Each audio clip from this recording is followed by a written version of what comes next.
empirically is that one is that India has complete lack of quality data, but whatever data we have, even that is not adequately used for making policies.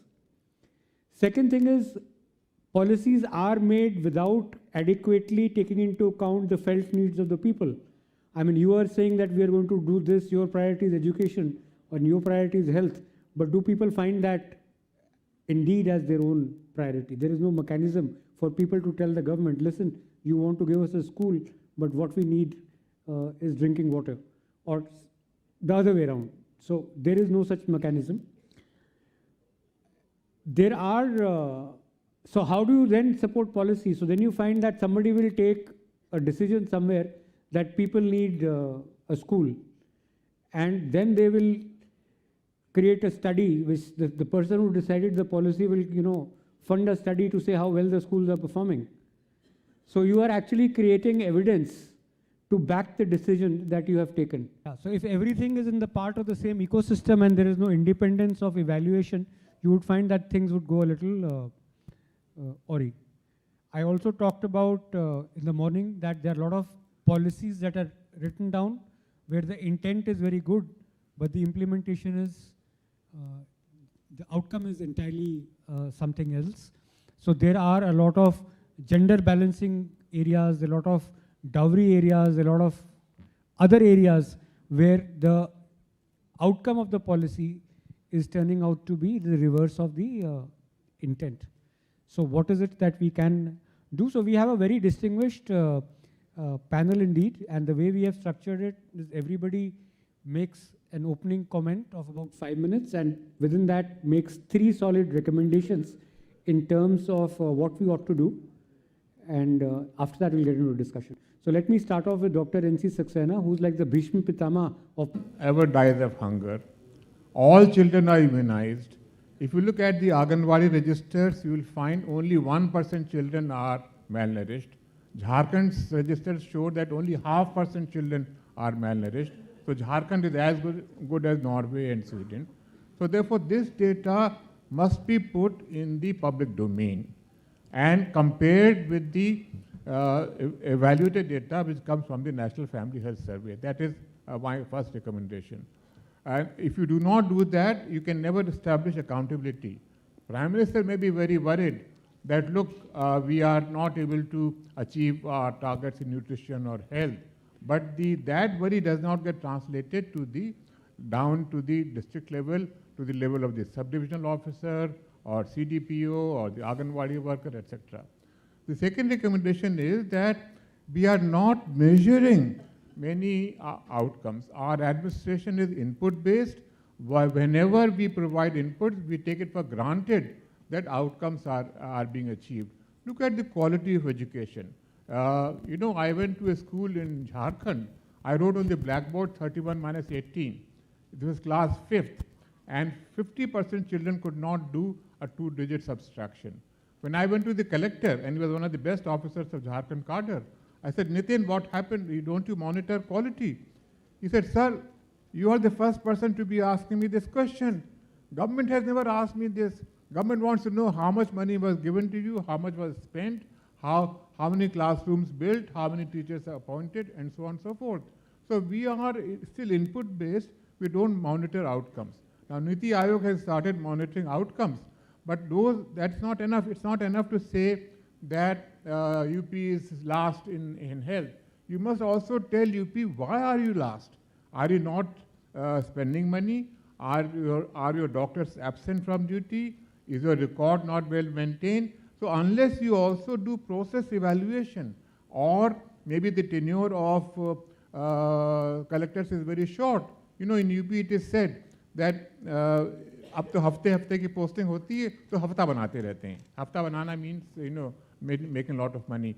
So therefore we have to really, if you want to really name and shame the states, you must find out why the UP is not able to achieve this.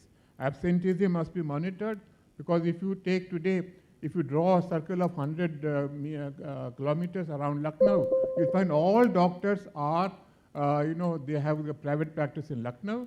They may be posted in Unnao or Hardoi, or they are just not there. In fact, studies have shown that absenteeism is very, very high.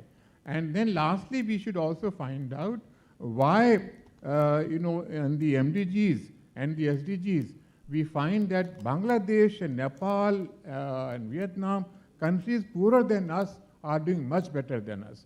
So therefore, what are those factors because of which India being, having such a good civil service, why are we not able to achieve targets which are being achieved in Vietnam or Nepal or in Bangladesh, countries poorer than us? This kind of study Niti Aayog has not done to compare ourselves and then to learn from the lessons.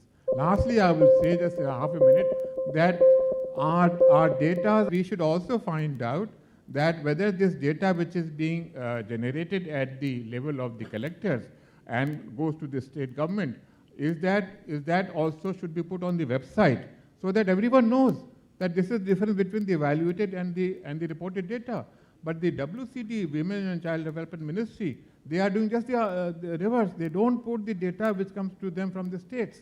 In a way, they are hiding this fact, and they don't want this fact to be discussed, that there's a very big difference between the evaluated and the reported data. Thank you. Thank you very much. I think these machines have made the job of moderating very much easier. It's so embarrassing as a moderator to tell people to keep time. Computers, on the other hand, are very judicious about the time allocated. So with that, I am not following any sequence. So I'll come to Dr. M. Ramachandran. Dr. Saxena gave us a very, realistic and perhaps a very bleak view. And you were, of course, Secretary Urban Development much, much later. And is, in your opinion, the situation really that bad? And how do you deliver in these conditions? Thank you, Samir. I'm also someone who is at the crossroads now, because you have listed a whole lot of issues in the arena of public policy. So, but since time is a factor, I have to keep looking to the left. So you alerted me always. There are two sets of recommendations which I would like to make, which probably could have some relevance for the discussions which we have. One is, since we are talking about delivery, I particularly focus on the role of the All India services, something about which Dr. Saxena has written in detail. I thought probably that point will come up. The 5 points I would like to make in the context of All India services to enable better public policy making, better delivery, better implementation. One is catch them young. The concept started as catching them young, but unfortunately it has moved on to a stage where it goes beyond the younger stage where people come into the services, and I think that make a big difference. Second point is maintain the all India character of the services. It has undergone some dilution. I don't know whether Dr. Saxena would agree, but that's the impression I have. When we had an all India character, it made much of a difference. It does not mean that people from the same state will not be working, but it was a good mixture we had in the states. The third point is fixed tenure. I think there have been any number of discussions. Some of the issues we talked about now, much would change if there is a fixed tenure for functionaries who are supposed to deliver. And they know that within this period, this is how I'm supposed to perform. And that goes with accountability. And that's important. So once I know that I'm accountable for certain things and I have to deliver and I have the wherewithal to work for that, then I think delivery would become much better. And the last point in this first segment is I would think probably a time has come where, since officers have all sorts of grievances about how to function effectively, the various types of interferences, interventions which they have to experience, which are quite often not stated. So have eminent persons group where the officers can have recourse to when they are in trouble. And they should be outside the system. The second part is about the policy framework per se. It's possible to get ideas from within the system. The way we work, silos, health ministry means only health officials will be contributing. But we have a cross-section of experience sitting here on the stage, and I'm sure on the other side as well. So it's a question of, while thinking in terms of policy making, how to get inputs from those who have worked in the field, and how can that be taken advantage of. Probably Alok may refer to this. I was having a brief chat with him. I have referred to this in the book. When the JNNURM buses, the policy decision was taken to fund buses, that was the time again when we are going through a difficult economic phase. So there was a requirement that, this is troubling me now. There was a requirement that the auto sector needs to be supported. That's how it originated. So since the auto sector had to be supported in the time of economic setback, a decision was taken that bus funding could take place. That's why we see these JNNURM funds all across the city. It's heavy investment, but it was considered necessary. So it's something which originated from within on the basis of interaction with the business segment. Second point is consultation with states. I think that becomes important in policy making. I would only mention the examples of the Jawaharlal Nehru Urban Mission. Consultations take place before policy is formulated. But what type of inputs come in, how serious they are in participating, that becomes critical. Similarly, the smart city mission, again, people participate in the process.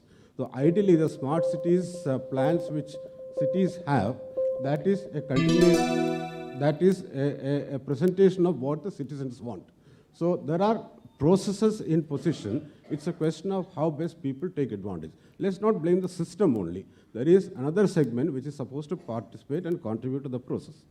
And broad-based consultations would be necessary in the case of policy making. You're talking about change times. I think there are any number of independent professional think tanks and policy groups whose views also could be taken into account. I suppose to a certain extent it must be happening, but it's possible in a larger sense. The fourth point is about data, which you referred to. That's something which I too have experienced. I don't know whether it has changed now. Very small example, like Dr. Saxena referred to the district functionary. When I went to a small town in Kerala, when I asked for what is the wastage of water in this city, there was no data available at that stage. Similarly, when we look at the urban transport sector, we experience problems all across cities, but the mobility, the trips, the time required, about these things, there is no data available. So our policy making in many of these sub-segments is much more, what should I say, it's just based on assumptions. So it's a question of building up a system whereby the data becomes available. The fourth point, the last point is, I also believe the secretariat system, the way it exists, needs to undergo a big change, because the secretariat system is not able to contribute to the process of vigorous policy making as far as putting together inputs at that level is concerned, and that is something which has been ignored in this country over a period of time. And last point is protection for those who take right decisions, who implement properly. That is something which has become very relevant in today's scheme of things. And I think if that also happens, policy formulation plus implementation is going to make, to undergo a substantial change as far as our system is concerned. Thank you. Thank you, Dr. Ramachandran. That brings me to Mr. R. Chandrasekhar, sir. You have been on both sides of the table. You've made policies and then you have been at the receiving end of the policy making as well. So what is your take? Thank you, Samir, and good morning, everyone. So I believe that India is at an inflection point in its tryst with technology. Our window of opportunity has come due to actually the confluence of many factors. Mostly these have happened by chance. But one main fact is the emergence of new and disruptive technologies and their very special characteristics. And the second is how, as a country, we are poised to reap the benefit of these technologies. But the caveat is only if we play our cards right. So what are these new and disruptive technologies I'm talking about? And you got a flavor of it earlier this morning in Amitabh Kant's talk. We're talking about artificial intelligence, machine learning, deep learning, big data analytics, IoT wearables. Mobile, of course, is something which now all of us are familiar with. Social media, augmented reality, virtual reality, robots, drones, 3D printing, blockchain technology. The list is endless. And there are newer ones around the corner, like quantum computing, for example. They may not have arrived, but they are imminent. The next is the very characteristics of these technologies which set them apart from all other technologies, because it's not as if technology is new and has never been there. These new technologies are exceptionally powerful. They are almost infinitely scalable. They are personalizable at scale. They are highly affordable. They are easy to use and quick to implement. All these characteristics make them particularly interesting and important from an Indian point of view. But why do I say that we are poised to reap the benefits, particularly? Because as a country, we happen to have a globally renowned, almost $200 billion IT industry. We've already had the mobile revolution, and now it has put a mobile in the hands of every single individual with a rising percentage of smartphones. We have the third largest startup ecosystem. We have skilled manpower. We are known as rapid adopters of technology. And we have strong government policy support and key building blocks like Aadhaar, UPI, DBT, and so on. But we also have monumental problems, and we'll come to where the meeting point between these two is. So thanks to all of this, today we have reached a point where all the easy areas have been done, or at least have made significant progress. E-commerce, retail, entertainment, information, search, exchange, social media, etc. This is, you can largely say it's a box which has been checked. And so much so that in these areas, the need for regulation has emerged, maybe in the form of privacy and data controls and so on.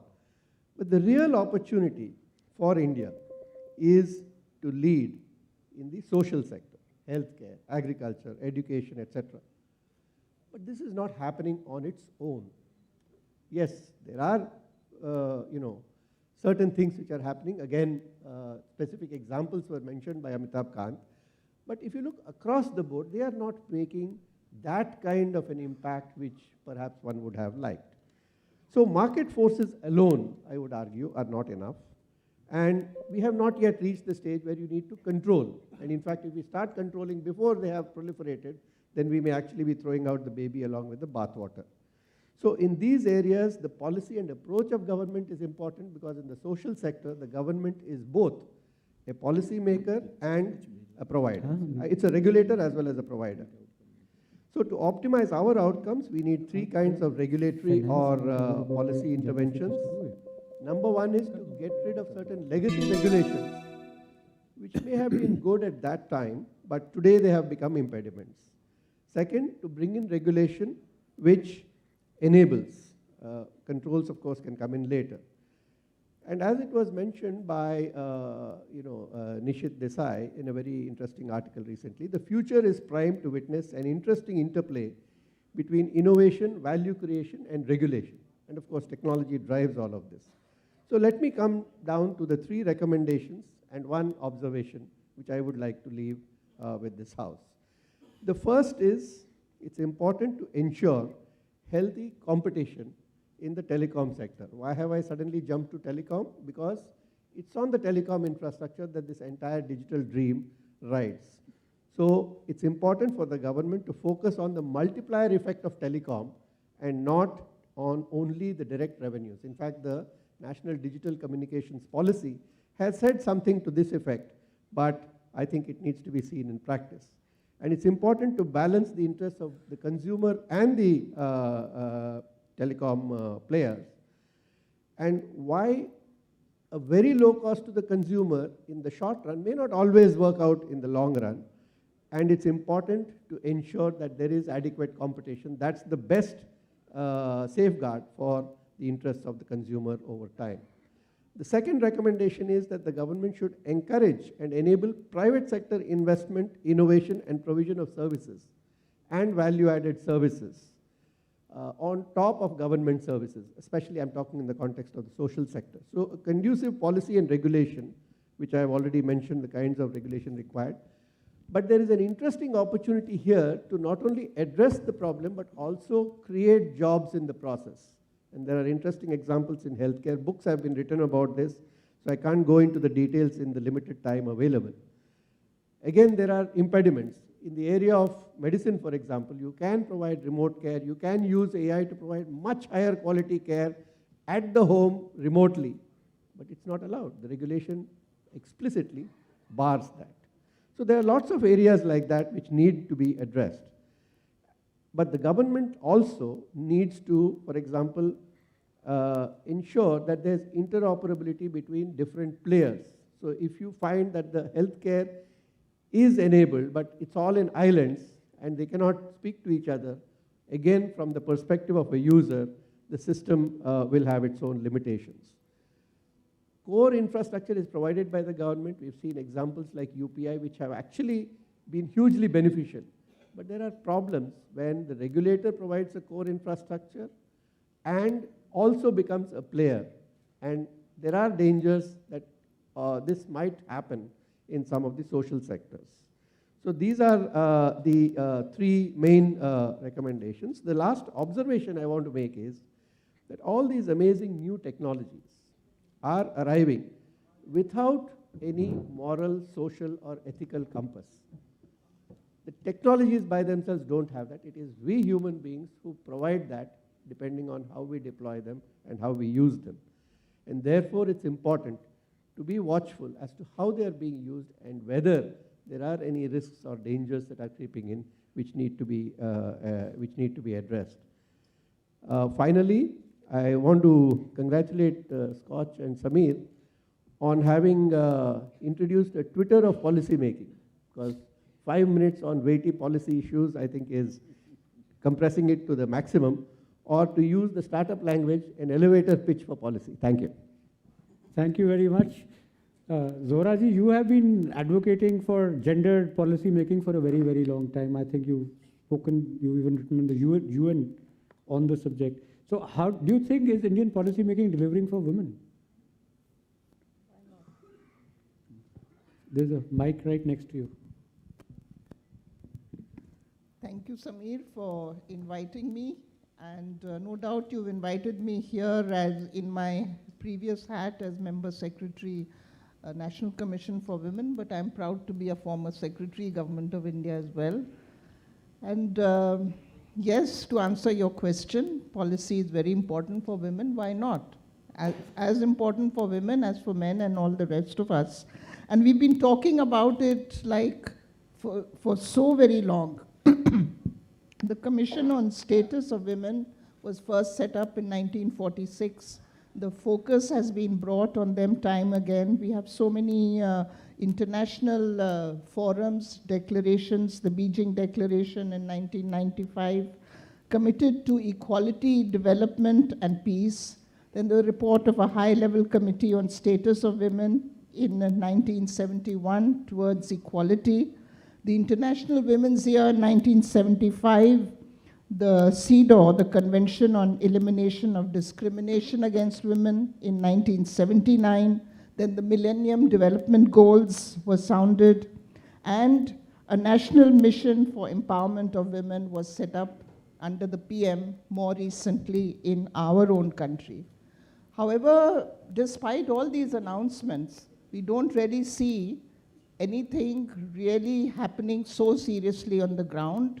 I do not think the Empowered Committee for Women under the Prime Minister met at all, maybe, or 1 or 2 times. So the required focus, the point I'm making is that though the pronouncements at international, national level have been frequent for policies, the actual outcome on the ground has been not as much.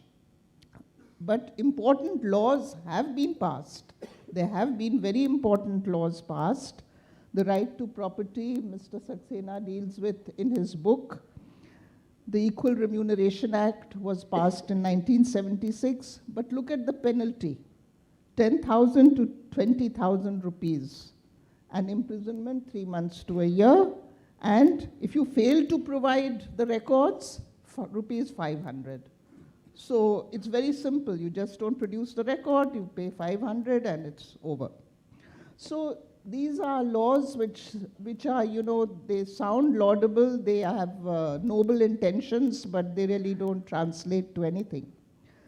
The PC-PNDT Act has been around for a long while to prevent female feticide. It has had some impact, but if you look at the convictions, they are negligible under the Act. The Protection of Women from Domestic Violence Act and Section 498A of the IPC provide relief to women against violence. They have been very, very significant acts. But they have become extremely controversial of late because of misuse and weaponization in a number of cases. to the extent that parliamentary committees have very seriously looked into repeal of Section 498A. And I, as member secretary NCW, have stood there and valiantly defended it, because each and every provision of the IPC is subject to misuse. Why should we just single out this one section which has been created for women and harp on the misuse there? And then there have been other areas where flexibility in the IT sector has enabled women to progress there. In the corporate sphere, the women directors, making that mandatory, that has helped. Though I may say that in the public sector, still in a large number of organizations, the independent women directors have just not been appointed. So that shows the seriousness of our intent to do this. The representation in panchayats and local bodies also has been a huge step. So I would say that policy interventions have been there, but the implementation on ground not enough. Weaponizing challenge. Sexual harassment at the workplace has been one of the latest acts, and also one of the most controversial, with the Me Too controversy coming up. So it all boils down to, are we mature enough to really understand and implement these acts? Or do we want to use the simile again, throw the baby out with the bathwater? Having said that, it is a little heartening, and there's a silver lining, that in the sphere of literacy, there is a marked improvement in women's literacy. The girls' enrollment is almost at par with boys. Of course, holding on to them to later ages is still a challenge. And the male mindset, though patriarchy is rampant in our country, it is changing very, very slowly, but yes, it is. Today, there are men who are activists for women's rights. And even in the home, you find at least the modern educated male is beginning to accept an equal role in child rearing, in looking after the home, and areas like that, which were traditionally considered women's domination. To come to recommendations finally, number one, I would say the faster we implement the representation in Parliament, reservation in Parliament, the better. So we have to get women in empowered positions. The Parliamentary Committee on Women, it does exist, has to be taken much more seriously. It must meet regularly. And wherever reservation is provided, like in the corporate sector for independent directors, that must be taken seriously and brought into being as well. So representation is one. The second is gender budgeting, and to go further, gender audit. Gender budgeting has been talked about for a long time and has more or less happened also, when the budgets always have that section. But what is happening to that budget earmarked for women? Who is auditing that? So there has to be a social audit along with gender budgeting, and again put in the public domain, so that it is very clear that women are actually getting their share of development initiatives. Finally, we need to strengthen the enforcement machinery. The laws, as I mentioned, are aplenty, and I'm sure we'll be able to enact a lot more. We are very good at it.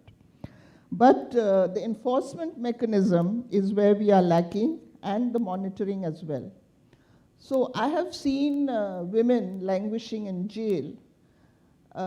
They have got the order from the court for their release, but there is no protection officer who is available to go and take them out. Their husbands have forgotten them and abandoned them long ago. So here's this woman sitting in jail, freed technically, but there's no protection officer to come and implement that process. So these kind of implementation bottlenecks have to be identified systematically and removed. This Prevention of Domestic Violence Act, for that also there is no machinery to implement it. Who is going to do it? So there has to be a budget for it, there has to be a machinery. So after the law, it has to be followed by machinery and budget. And in the monitoring mechanism, this must be at the highest level, at the PM's level, at the cabinet secretary level, if we actually have the political will to make this happen. Thank you. So thank you, Zora. Mr. Sinha, you know, another sector that needs, you know, tends to be on the receiving end of policy making is actually MSMEs.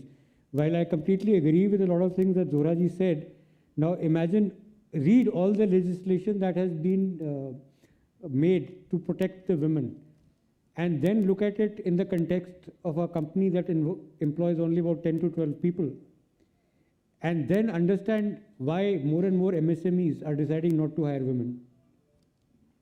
They are not patriarchal, they are not misogynists, they were very happy hiring women and giving a good, healthy workplace.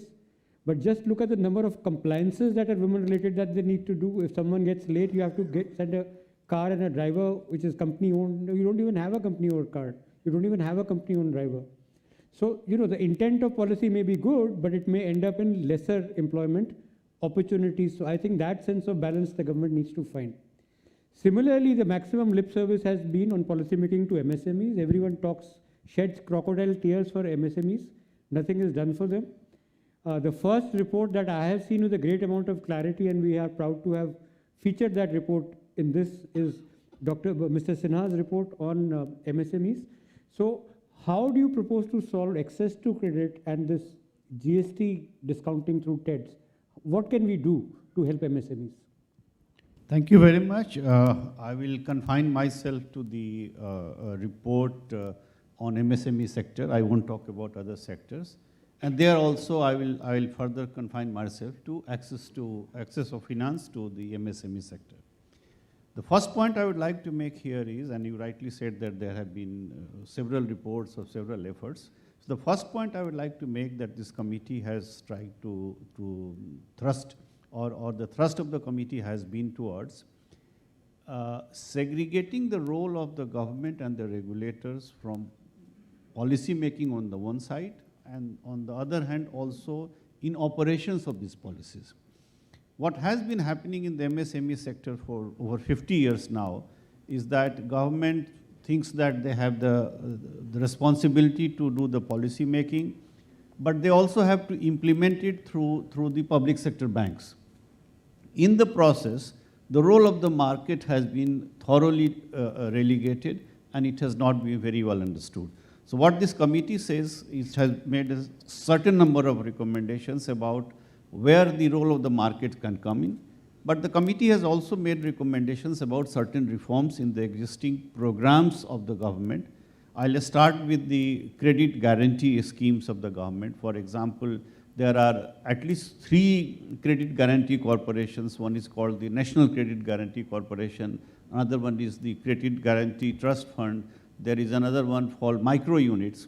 And the interesting thing is that there are different ministries of the government. Whenever a Ministry of Tourism or a Ministry of Industries, for example, they start making any plan, they start having their own trust fund schemes.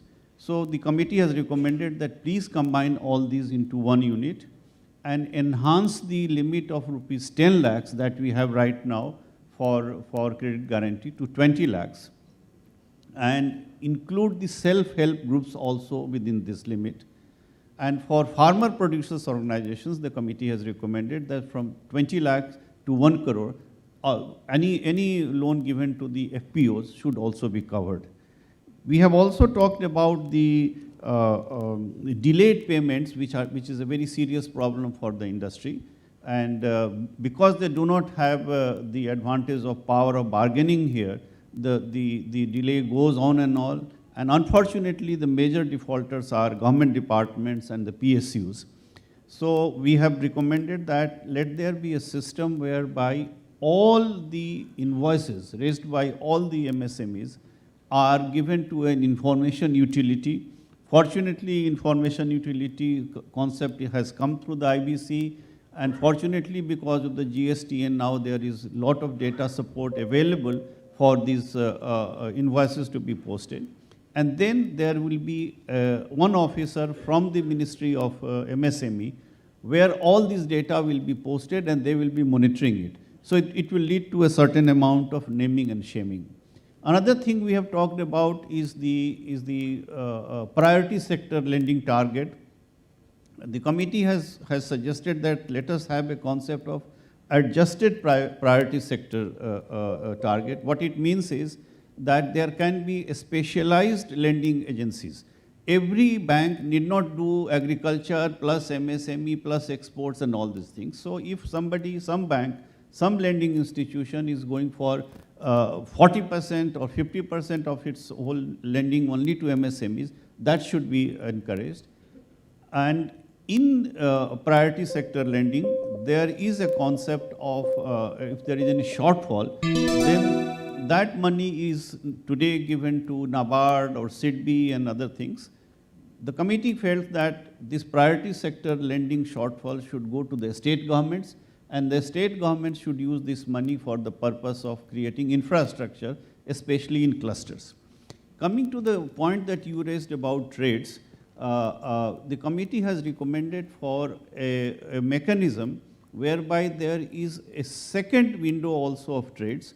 So all the receivables which are there from the company or from the MSME, while there is some focus on delayed payments, but what about the responsibility or the requirement of the MSME while he has received an order from a large industry, but he is not able to make it because he needs credit. And for doing this, the committee has recommended a method of cash flow based lending. And here we have found that there are a lot of technological developments which have taken place in the country which can facilitate that. And for example, the Reserve Bank of India has now come out with its policy on aggregators. We have given the concept of loan service providers. Fortunately, after the committee gave its report, the Reserve Bank of India has also approved this, and already we have 2 loan service providers which are registered in the country.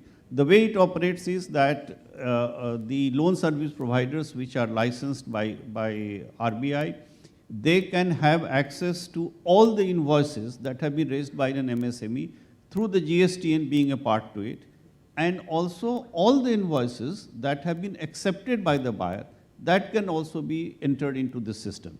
So you know that if an MSME is claiming a certain amount, the MSME is also having a system to satisfy the lenders that yes, these invoices have already been accepted. After that, the loan document goes without any human intervention to the bankers who are willing to participate. Already 5 bankers have agreed, they are part of the system.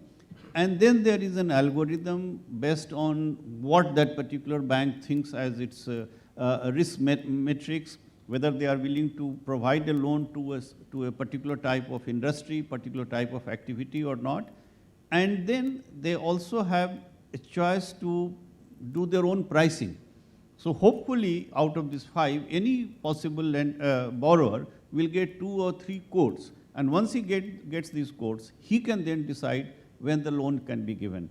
I'm given to understand that as early as May, so that means May of 2020, this system is going to be launched. It will become live. And once it becomes live, my feeling is that for those entities which are registered with GSTN, whose data is already in their system, they will be able to find loans given to their units within a matter of few minutes, and that also 24/7. So this is an improvement from the public sector banking 59-minute program. This is an improvement over that. And we have also recommended, some of you might be aware that in the housing sector, National Housing Bank and Reserve Bank have allowed that there will be portability of loans. If I have taken loan from one bank and I want to go to another bank, I don't have to pay any penalty now. So the committee has also recommended that in MSME sector also there should be a portability of loans. I'll stop here. Thank you. Thank you so much, sir. And it's very heartening to note that we are well on our way. That brings me to Alokji, I have praised your report several times since morning. I've done it in the past. So could you just share what makes your report so incredible? How is it so future looking? Thank you. Thank you, Sameer. I will begin by saying that summarizing a report of this size in 5 minutes is akin to the movie Mission Impossible, but be that as it may, let me try. But before I do that, I would also beg to differ from Dr. Saxena, who's been a mentor and a guru. I don't think there is cause for as much pessimism as that. For the simple reason, we have achieved all the MDG goals, which nobody in 2000 gave us even half a chance of doing that, except the goal on hunger. The other thing that I can say is, or maybe women, the second, yeah, I only looked after health and nutrition, so pardon me. But the second, health we have achieved, sir, almost, except infant mortality rate, under 5 mortality rate by 1 point, 42 versus 43. The second thing is that when we talk of India, we have states in India and comparing to neighboring countries, which was done.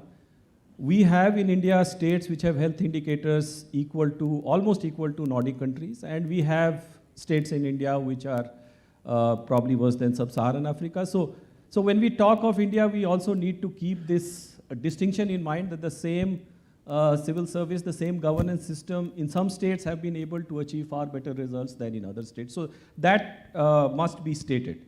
Now, the one point that I wanted to make was, and that I have felt very, very critically working in Niti Aayog, and that is that the government and the private sector usually work in silos, and also the civil society. So we are not able to align purposes, and we draw very hard lines, and that wherever we have been able to align all actors together, we have been able to achieve segments. So we now need to move from schemes to systems.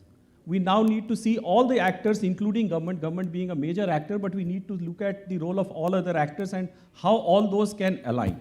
And this book is about that. This book is about the health sector and its dynamics. And what we have found is that the health system suffers, it's a story of multiple fragmentations. It is fragmented around the risk pooling side, the financing side. It is fragmented around the organization of delivery side. It is fragmented around IT system side, and it is fragmented around the quality side.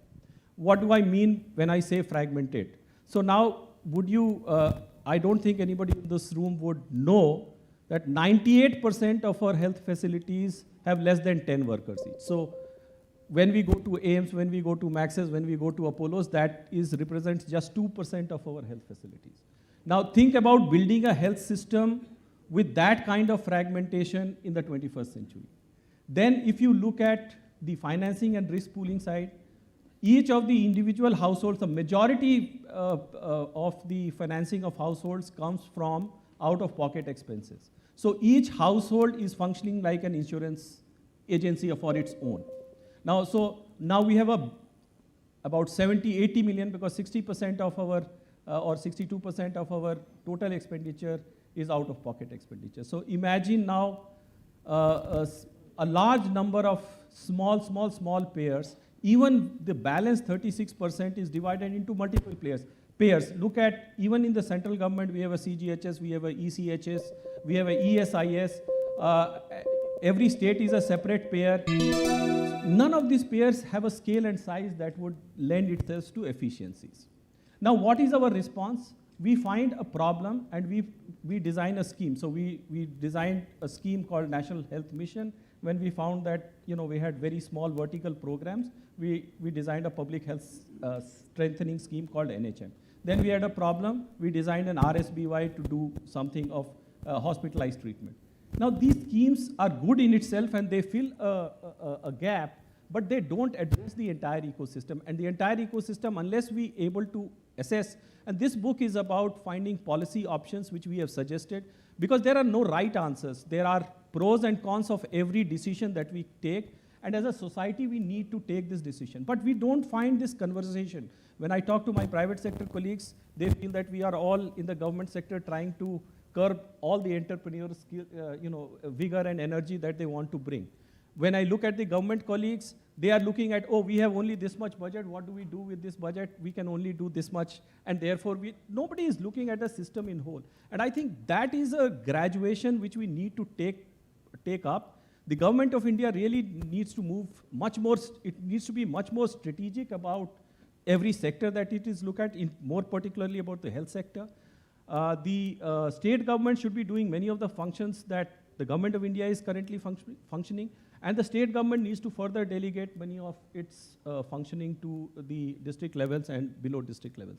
So there is really a need to re-architect the whole governance paradigm, and that requires much more strategic thinking than what I see. And this report is about what we think is strategically possible to do in the next 10 to 15 years.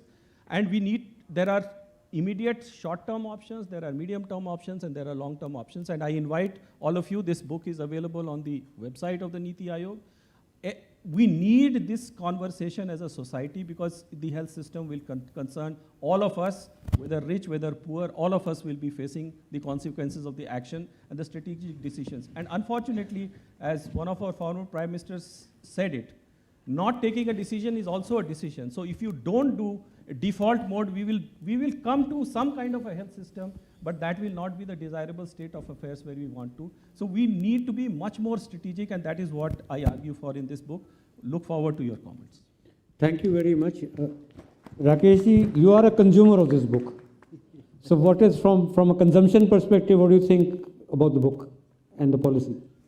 Absolutely. I think, no, thank you, Mr. Sameer and distinguished panelists. I just want to make a couple of very commonsensical points, because this book is, I have just gone through that particular book. Alok was trying to, put across, some points from there. But when you talk about India, India is a story of numbers. We are 1.3 billion population with a birth count about 25 million.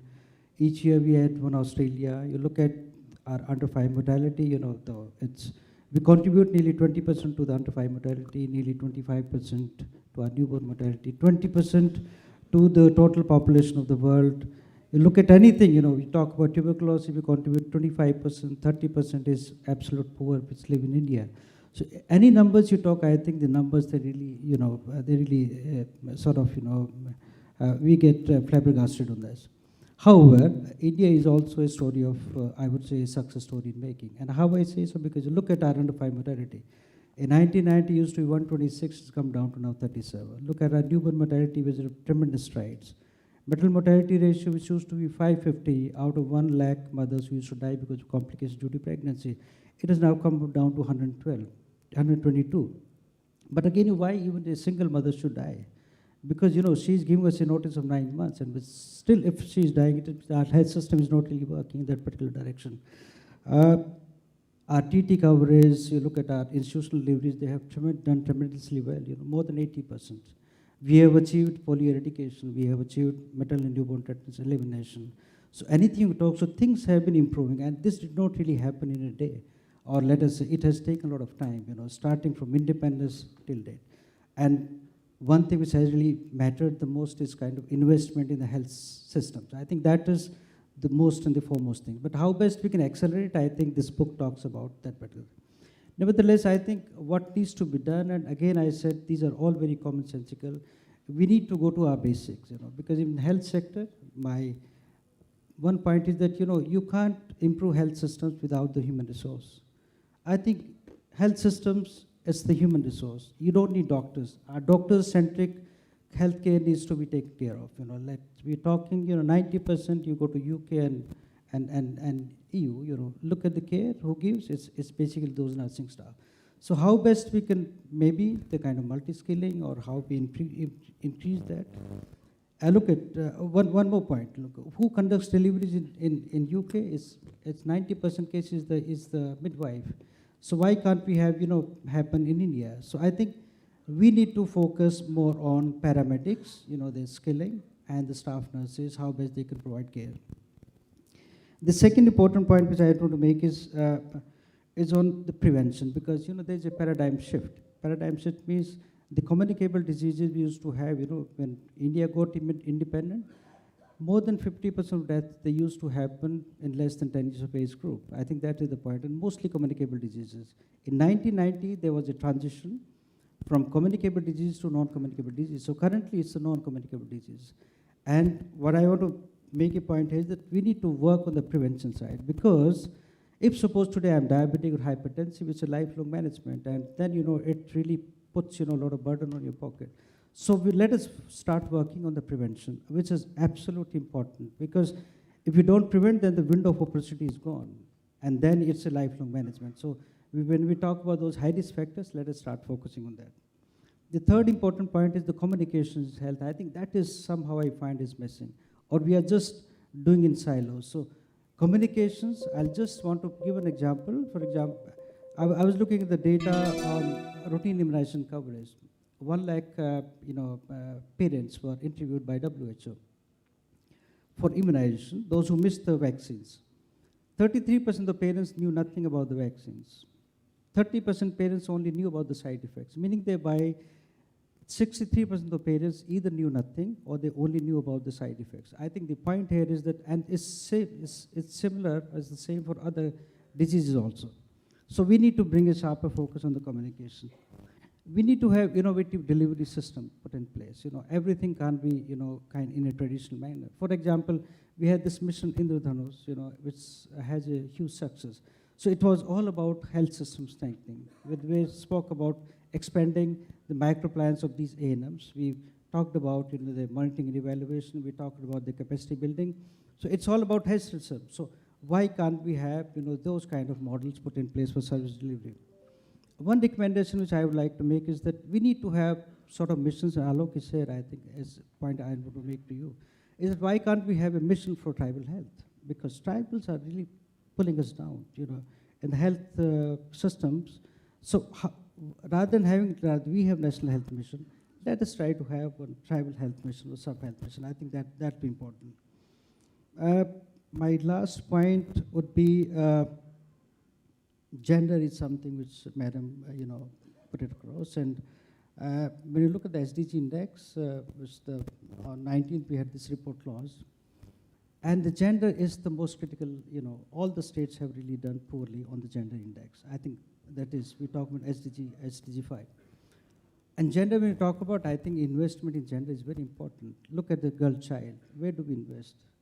What about her nutrition? What about her, schooling? I think this become very important because ultimately it impacts her. So early marriages, early pregnancies, frequent pregnancies, at least to malnutrition, low birth weight babies. If you look at the deaths, I'm talking about under 5 deaths, more than 50% are low birth weight babies. That is because of the gender.